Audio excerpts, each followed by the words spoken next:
Hi, everybody. It has been a minute. And when I say a minute, I mean literally about 6 or 7 months since I've been able to do a video. This is going to be mental health awareness. I'm still on that topic, obviously. I've only been able to complete 2 videos prior to this on the topic. So I'm going to move right on into part 2 of this, which is where I'm finally going to get around to the video where I am going to talk about how do we overcome fear.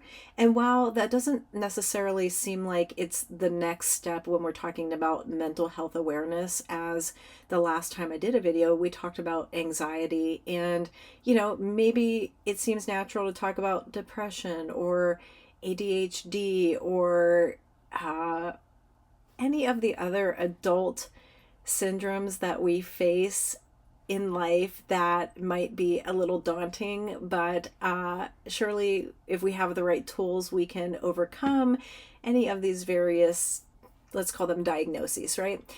So let's take a whole step back from that. That's why I want to go straight to the core issue here of fear as a human being, because I think we're getting really caught up in diagnoses, in things that our doctors or our psychologist or our psychiatrist tell us are wrong with us.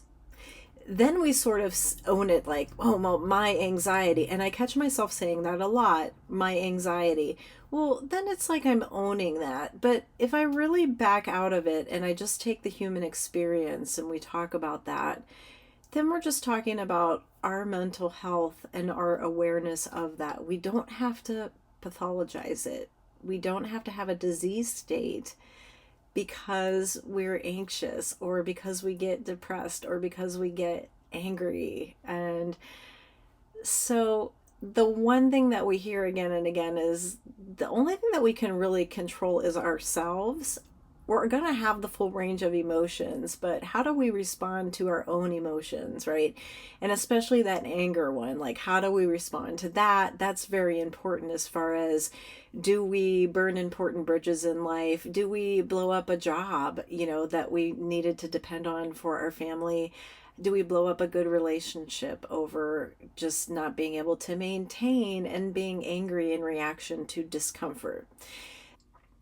This territorial nature of ours seems quite natural, and by all means, it's totally natural. It's found in nature. This is how nature functions. We protect and we try to survive and we do what it takes to survive. And it kind of becomes a dog eat dog world out there. And culturally, we've accepted that quite a bit.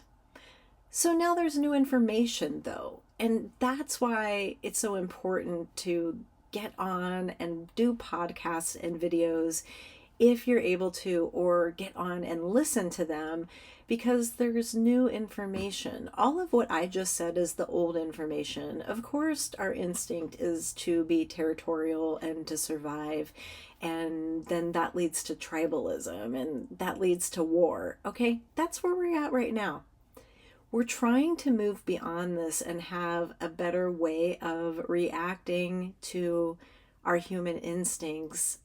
And so we must evolve. We must go in a different direction with handling fear. For the longest time, I couldn't even get myself to do a video on fear because life was handing me one thing after the other to invoke, I don't know, fear, yes, to invoke my own sense of survival, definitely, to invoke my own healing, absolutely. But where it started with, the entire year, life has been dealing me a set of circumstances that is very scary. It's very unfamiliar to me. And I have had to navigate those circumstances on my own, which that really is the core fear for me personally. Everybody sort of has a wound or a fear. My core wound or fear is I feel unsupported. I have been on my own my whole life. I have not ever been married.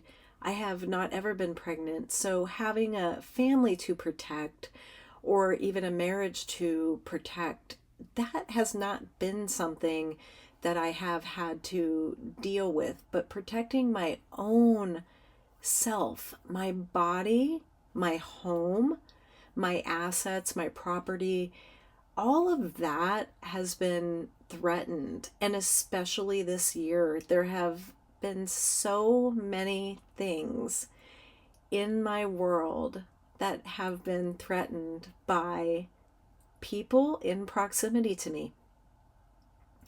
And that's tough, right?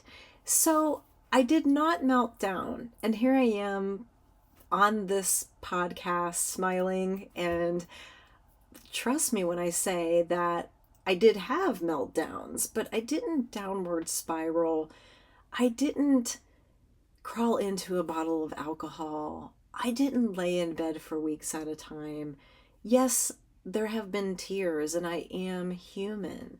And I do feel hurt by a lot of these circumstances because they are all extremely close to home.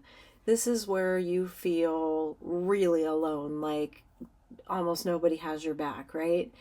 And everything is being threatened, including your financial well being. That's the type of fear this has been for me.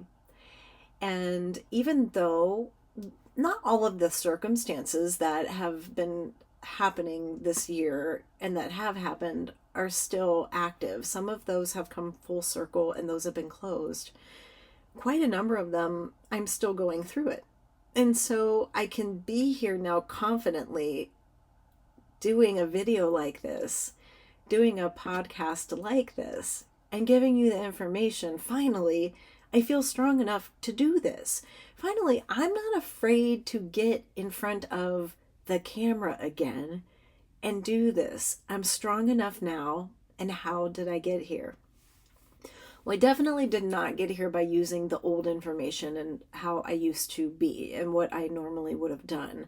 I was starting to go there during the beginning of the year as things were spinning out of control, becoming very angry and kind of punching at air. And once I started to do that and made a few bad choices, I really suffered some very harsh consequences immediately from that. And then that really made me take a step back and realize, wow, I didn't really have all those problems that I thought I had. I really have to live life now. I can't delay living life until certain problems that I think I have are solved, or until I figure out if my small business is going to make it, or if I have to set that aside and really go back to working for somebody else. Life is happening right now. So I had to start living it. And as I did, and as I really started to try to figure out what is the new information and how could I bring this to other people, life just kept giving me another circumstance that could have buried me with fear. And then another one. And friends of mine who I am so grateful to have would say, oh, things are going to get better. I feel it, like a whole bunch of good stuff's going to happen for you. Like, how could it not? And then another thing would happen that would be what we perceive as bad. And then another thing. And I mean, some of this stuff is scary as well. And so how am I here getting through it without fear? How I'm doing that is I am really embracing ancient philosophy, right? Even though I'll say I'm not going back to the old way of doing things. Well, I'm not going back to my old way of doing things, but as far as studies that I've had and undertook years ago, the ancient wisdom is that there really are no problems right now. I am eating 3 meals a day if I want to, and I am working. I am able to get employed if and when I need to. I am in a great space living with my pets that I love, and I have a great network of friends. So I am so grateful. So here it is, the ancient wisdom is the non attachment to these circumstances that are still going on that threaten to harm me in several different ways. I could have anxiety about these circumstances, but that won't change the outcome. I have a lot of pressure on me to answer questions and to make progress and to know how to help other people. And I don't have those answers quite yet. And I could get nervous about that, as maybe I would have done in the past.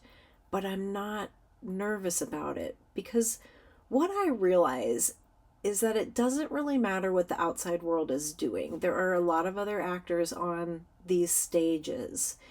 And I have to respect the fact that I can't control anybody on that stage, nor can I control anybody in the audience.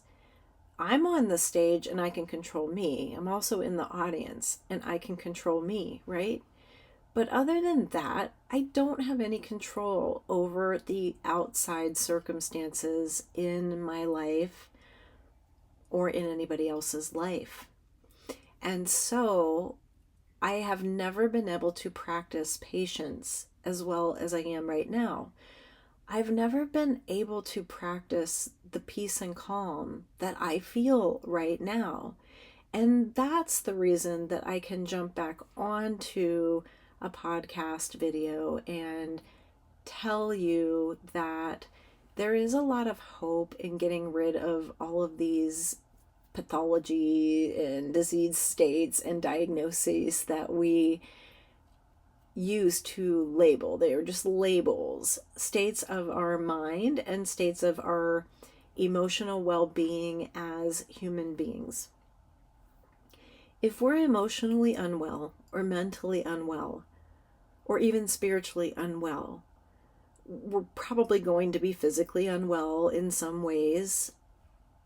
Even if we don't see that, there may be things going on that we can't see, because anxiety being repressed into the body does cause physical reactions that are not healthy, right? So whenever we are experiencing just not being well or feeling well, we don't need to put a label on that at all. The only thing that we need to do as living beings is address what we can control. And of course, that is old information.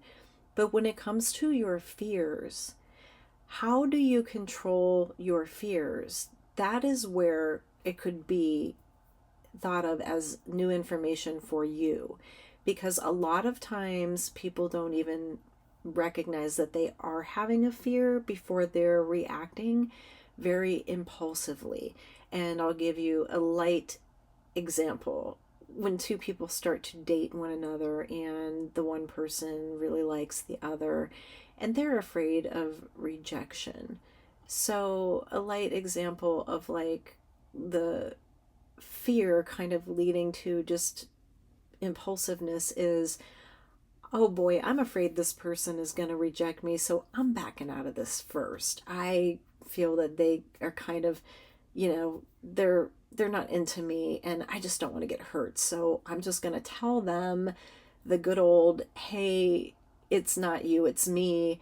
I need to heal whatever my wounds are first. And, maybe once I do that, I will get a hold of you, but I just don't feel like I can give myself to a relationship, right? And so that's usually a lot of times the way that, just in a lighthearted way, we culturally handle fear. We just kind of back away from the thing that we're afraid of, or if it's confrontation, I'm not going to do the confrontation, right? I'm just going to, I'd rather like not get the raise, or because I don't want to have to deal with that. And then maybe if I just hint around, I'll get the raise, or, these are all sort of the way that we kind of do it in our culture as far as not handling fears, but dancing around them and making ourselves more comfortable, right? And so if we don't risk anything or we don't ever go for that real relationship, then we don't ever fail, right? We don't have to get our heart broken. So we'll play it safe. And a lot of times that's how we do life, and we tippy toe around and walk on eggshells and not being our authentic selves. We do then suffer depression and anxiety and all of these other things that we then go to the pharmacy and we take medication for, right? So that's all, again, it's the old way, and that's ingrained in us because that's sort of been the acceptable or the cultural way. We see that kind of behavior even in movies, and then that the two people get back together again later on, like The Notebook or whatever. So we see this old way of addressing fears as kind of dancing around it, avoiding confrontation. But there's a whole new thing going on now, and that is where we are becoming our authentic selves, and we're also aware of how we affect one another and how we are a part of the collective, and how even just one person can be a very important piece in the collective. And it could be something so unexpected, somebody that you've never heard of, and all of a sudden there becomes some big piece of news. And we've seen that happen, way back. I won't say way back, but I mean, even in 2020, we saw that happen a little bit. I'm not going to say names of people that we didn't know who they were before that. And then this big event happens, and all of a sudden we're aware of that person, and we're aware of the issue, and we're aware of how things are handled in our culture. And so we now are understanding that we are making authentic choices in a new world where anything could be live streamed, where we have so many influencers. And I think we're really understanding that there are small people, or seemingly small people, that can have a huge influence on the entire collective. And once we sort of start to understand that, what we see is people wanting to be that news story, and we see it in a negative light because we might see like mass shootings and that gets put in the news. Okay, well, sure, there is that, but there's a positive side as well to people waking up and understanding that we are affecting the collective. We really are affecting the people around us. And so, with that said, we have a big responsibility to behave in a way that is definitely compassionate to the collective and builds and helps us to have a better culture, better society, and then inspire that in other cultures across the globe. And I feel like, in a sense, that's how things used to be, and we have lost that a bit. But in our own private and personal lives, where we have this microcosm, what we also need to understand is we have to be brave enough to be our authentic self. So the new information really about how do we address fears when that is stoked in us, so that we can make the best choice for ourselves, for our family, for our community. And then, that spreads out and has the ripple effect. We can do that by holding our own. And holding our own means understanding that we are okay. If we are uncomfortable, that is not someone else's fault, and that nobody is attacking us, and we're not entitled to anything. So when we're uncomfortable at work, We should not expect some boss or the boss's boss to fix something or remedy our discomfort. We shouldn't expect our family at home when we get home from work to remedy our discomfort. We shouldn't expect people to read our minds. We should not expect friends to come leaping to help when they have struggles of their own that they are going through in their own lives. We really have to take a step back and understand that we're able and capable of providing for ourselves. There's not much threatening that, except for us not taking the actions that we can take in our own lives and making the positive choices that we can make in our own lives. That would be the only thing that threatens our situation. So sometimes we are very uncomfortable as we have to take on something that perhaps is threatening our children or is threatening our family. And we don't want to be confrontational and face this thing, but you have to step up to the plate. So, how do you do it without fear? And honestly, the new information really is this practice of non attachment and feeling where your groundedness is, because this thing is not threatening your life. It's might feel as though it is threatening your sanity, right? But once you can find your own place within yourself that you can ground down and just feel safe, and that looks different for each person.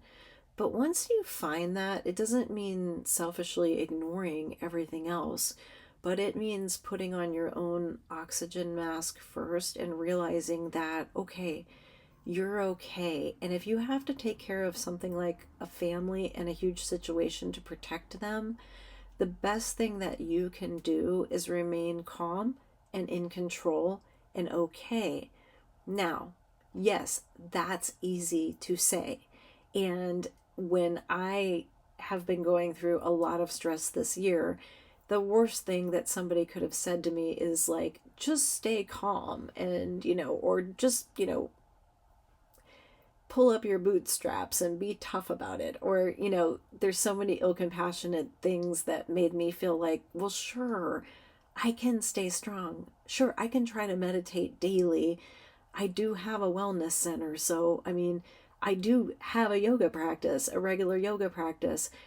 And it would be totally frustrating that people would tell me to do those things, because I wanted to scream, like, what do you think I'm doing all week long? I am teaching yoga, so I'm definitely, getting the breath work, and I'm also teaching physical fitness, so I'm definitely getting workouts, and I eat well, and I'm doing everything for myself. I'm doing the oxygen mask. What are you talking about? And so there'd be a little feisty, anger in me about the way that people would tell me to mitigate the anxiety and some of the fear, that I was going through.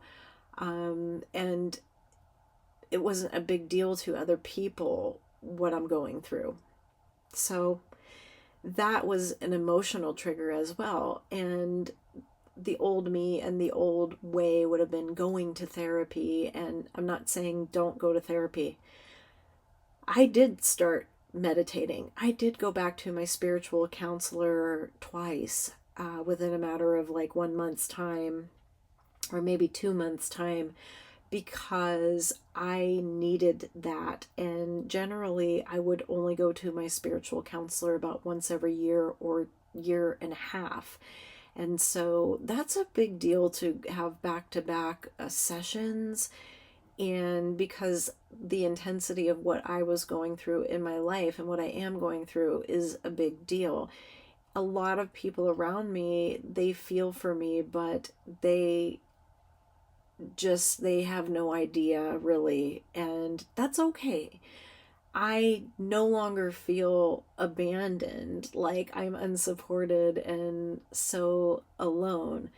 I do realize that in life, I am on my own to make my own choices, and that is the same with every single person.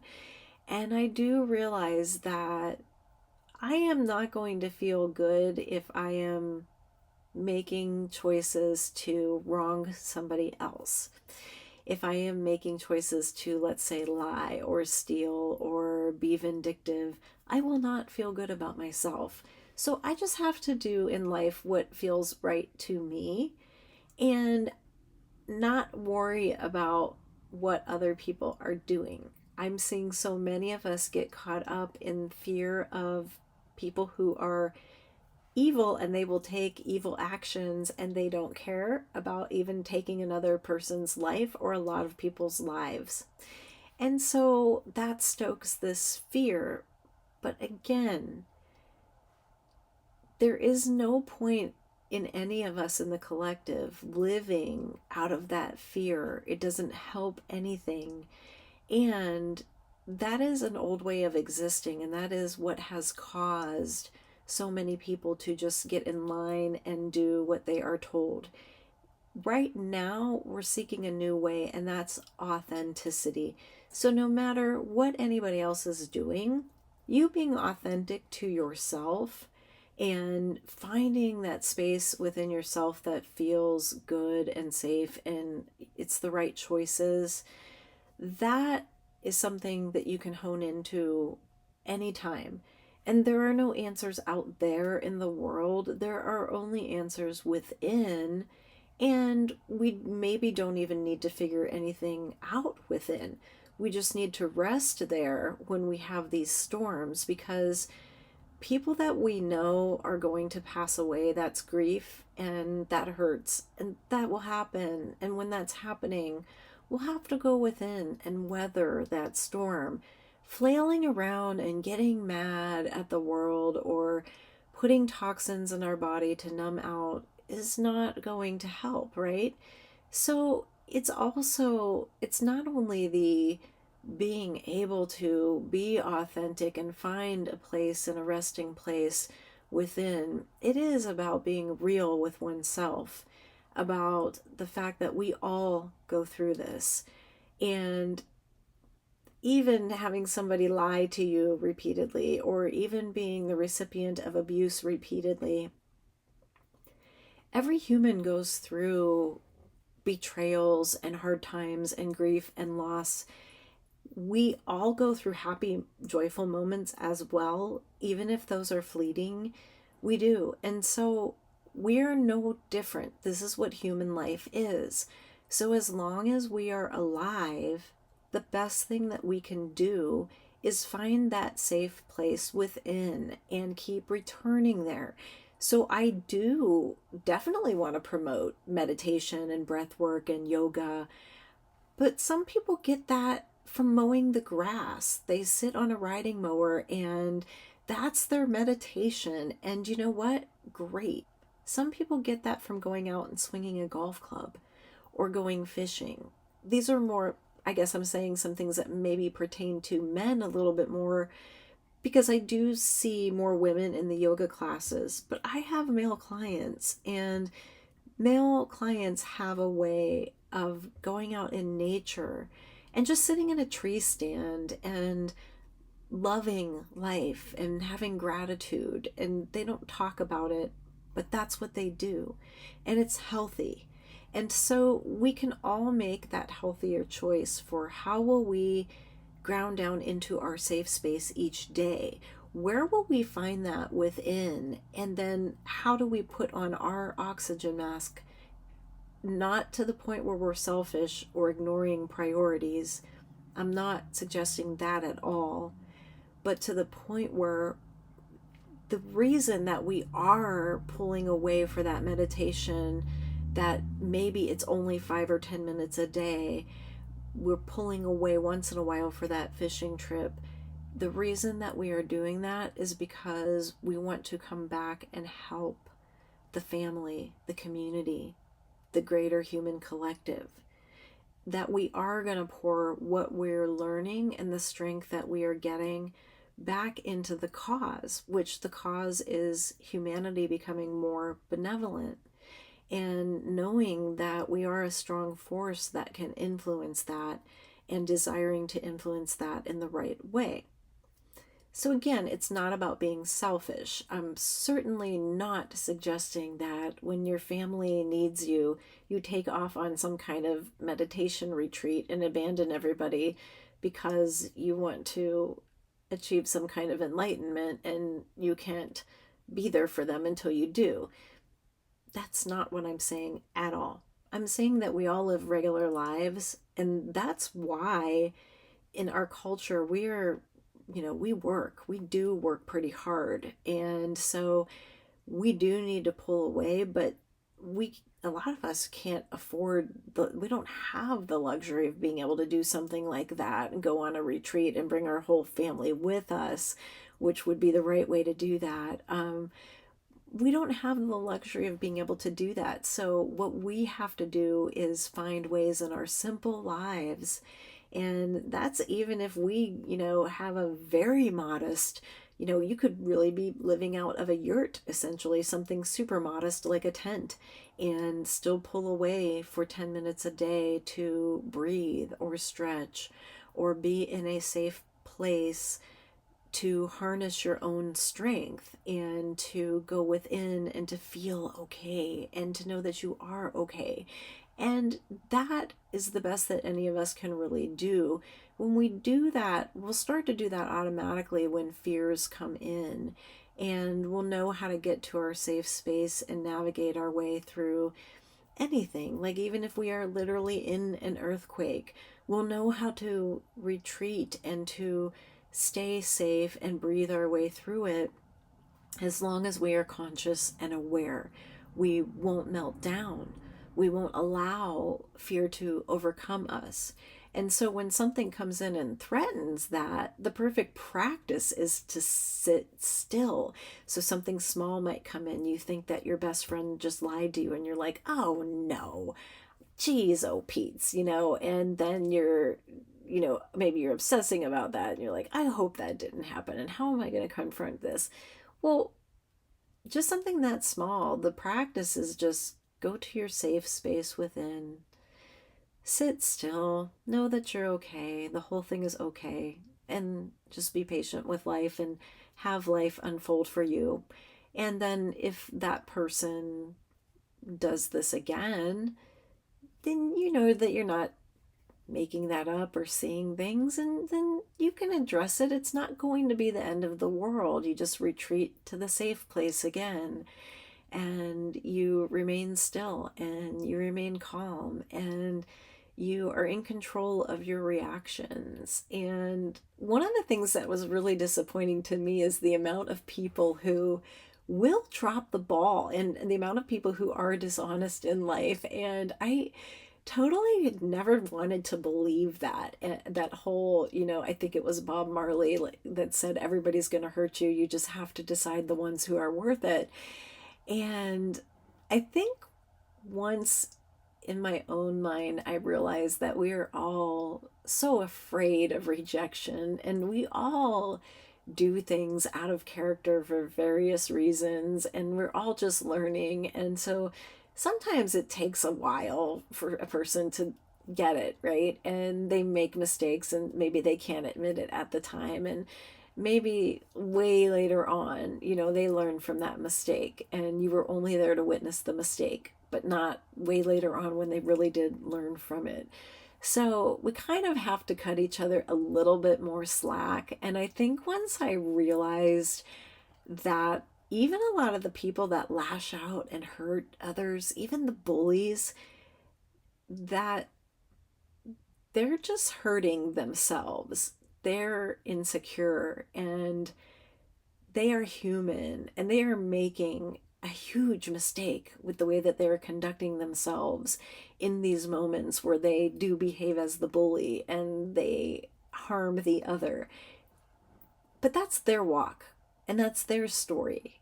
And I think in our culture, we're so very much always paying attention to the other person's story. If it's a celebrity, we want to know everything about their personal life, right?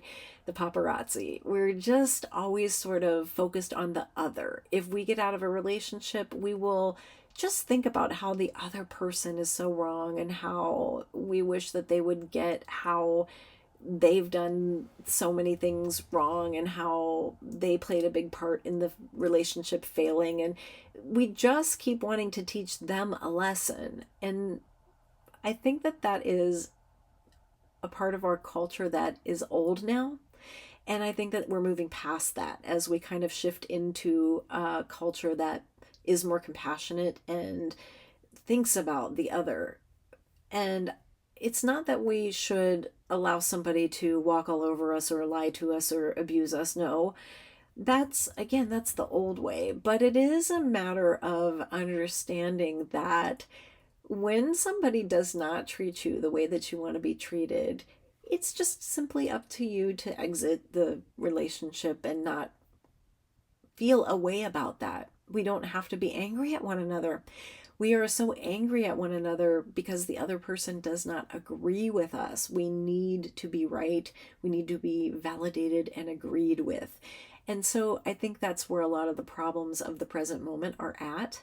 But a lot of the solutions and how to get over fear is to understand you don't need anybody to agree with you. Not even your life partner. If you're seeking a life partner and you're in a relationship where you're hoping you're with the one and you're hoping it works out, but the person doesn't understand you at all and you don't feel like you're being heard, okay, all of those things could be true, but are you being honored? If the person doesn't understand you or can't relate, are they at least still honoring you? That's what's important. And so that's what we're moving into, a time of I don't need for everybody in my life to agree with everything about me and every thought that I have. I don't need people to be just like me. But are we honoring one another? Do they honor me as a human? Are they compassionate? Are they compassionate to other people as a whole? And is this somebody that brings something of benefit to my life, like light and peace and happiness and joy and laughter? And if they are and they're not an energy drain, that's great.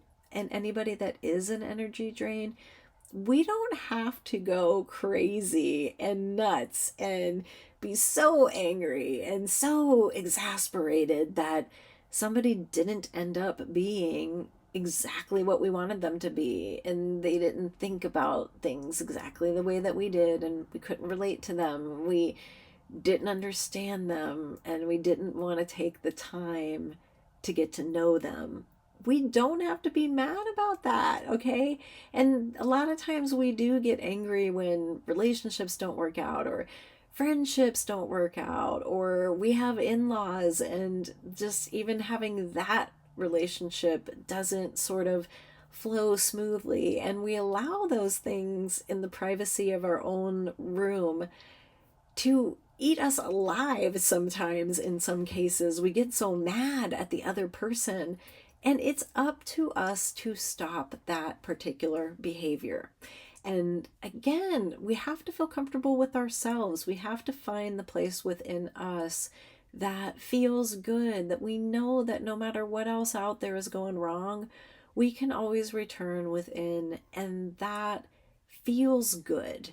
And so it's really not a bunch of new information, but how to get there is to practice it just like anything else. And that's where it sucks because it takes work. There's no fancy pill, right?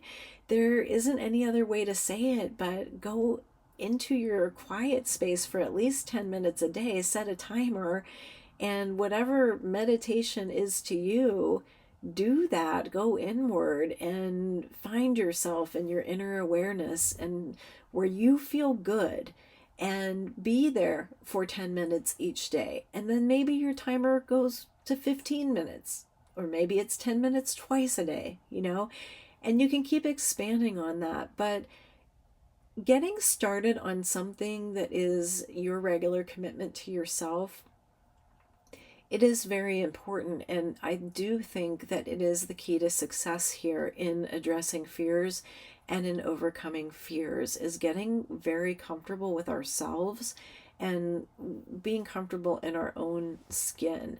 I also always recommend mentorship, seeking counsel, If you are a woman, you generally will seek a mentor who is a woman. If you are a man, you will seek a mentor who is a man.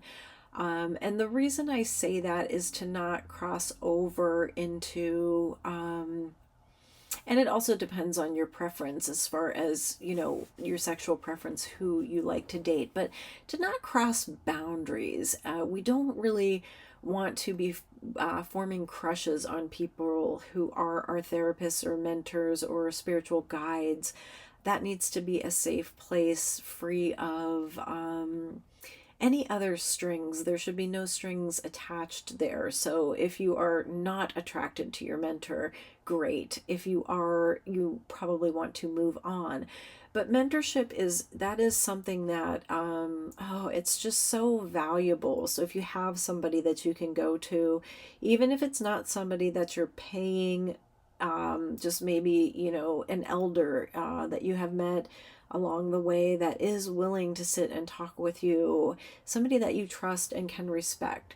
So that's another way to go within, is to really treat yourself to a great relationship, if you can find that in this lifetime. Not everybody finds that. And so a support system is the third thing that is very helpful. Again, that's kind of old information too, but it's true.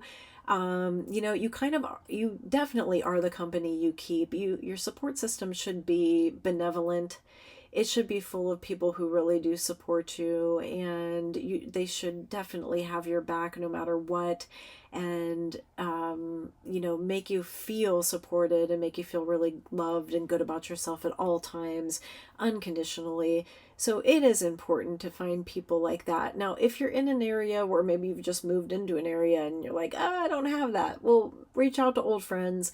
If you haven't made a lot of old friends, or you kind of don't have that with your family and you feel more like the lone wolf, again, opening up your mind to going out and doing some things that will get you connected to people who enjoy the same hobbies or the same things that you do. It is possible to do that, and it will be unique to you as far as how you do that. But those are some of the ways in which we overcome fear in this lifetime. But going within, no matter how you figure out a way to pull away and do that, going within regularly, that is the key here. That is how I'm doing it. That is what I can pass on to you. I'm going to do another episode that has to do with fear and overcoming these relationship dynamics that can be so hard to heal from and so hard to overcome. The narcissist will be in the discussion at some point, and that's a popular topic. So I feel like there's so many others that have spoken about that, especially in the last 5 years. But it will be something that I will touch on as well, because we're helping one another navigate through life. We are all just walking each other home. We're helping one another heal, and we're just building a beautiful world while we temporarily pass through here. So that's our responsibility. And I'm here to just share with a few people. I'm not a big deal. I'm not some huge influencer. But if you have enjoyed listening to this, please subscribe, hit the subscribe button. That's free for you. And, it just helps the messages go further and reach more people. So be well, hang in there. And until the next time, just have that inward safe space and trust yourself and hang in there. It's all going to be okay. All right. Much love to all of you.